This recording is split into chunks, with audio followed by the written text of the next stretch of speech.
My parents actually brought me to the Arklatex. I was born in Mexico. I moved to Texarkana when I was 9, and I've lived there ever since. And what don't I love about the Arklatex? It's been home to me since I was a little girl, and now I'm living in Shreveport. I moved here about 3 years ago, and it's just been so welcoming. I love everything about it. I love that my parents are just an hour away, so I can go home and eat my mom's food whenever I want. And I just love the close-knit community. Texarkana will always be home to me, and I'm so lucky that I get to work not too far away, so I can just go home whenever I want. This might sound a little cliche, but my mom and dad really are my heroes. I wouldn't have the life that I have right now without my mom and dad. You know, I'm a daughter of immigrants.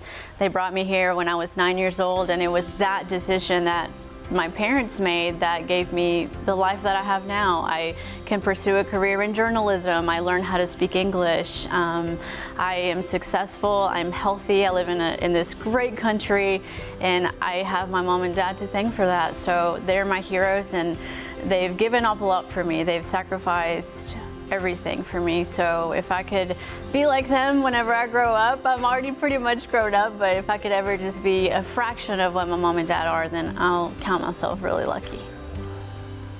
I think the news business kind of found me, and I have a really funny story. When I was about 5 years old, I used to cut out these cardboard boxes, and I would get inside with a stack of papers, and I would tell my parents the nightly news right in front of their bed. And I did this when I was little, and I never really thought about pursuing a news career, which is really funny. I have a degree in English literature. I wanted to write, and news kind of just found me. Someone mentioned to me, have you ever thought about doing news? And then I started doing it. I kind of veered off that path. I did sales for a little while for Channel 6, which was it was a fun experience, but I definitely wanted to get back in front of the camera. So, you know, Channel 6 gave me the opportunity to do that, and here I am. It's been definitely the greatest thing to happen to me. I think that sometimes your passion finds you, and I'm so lucky to get to do what I do every single day. I'm a morning person depending on how much coffee I've had.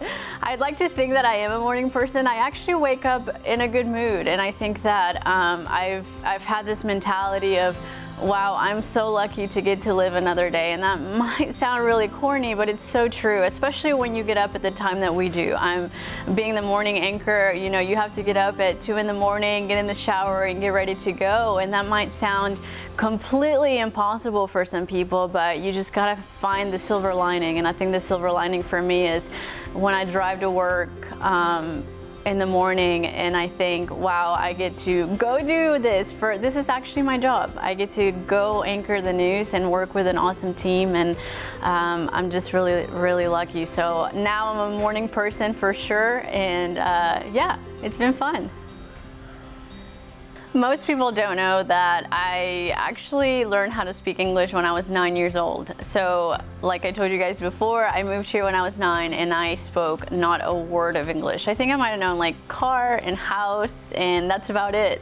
And a lot of people don't believe me when I say that because I don't really have an accent. I think I have more of a Texas accent than I do a Spanish one. So I was really scared when I was 9 years old and I moved here. And if you would have talked to 9-year-old Fernanda and you would have said, okay, whenever you're 30, you're going to be a news anchor speaking English every single day, and that's going to be your career, I would have told you, no way, you're crazy. I was so afraid whenever I moved here. I was a little girl, and it took me about a year and a half to become completely fluent in English. And it's just wild to think back to that time and just how I felt. I hated going to school. I felt so confused. I felt, you know, will I ever find my place here? And it all just kind of worked out. You know, I learned the language, and now I'm lucky enough to speak to and be able to communicate with my family in Mexico, and now be able to, you know, talk to viewers every single day in English. It's just been a blessing.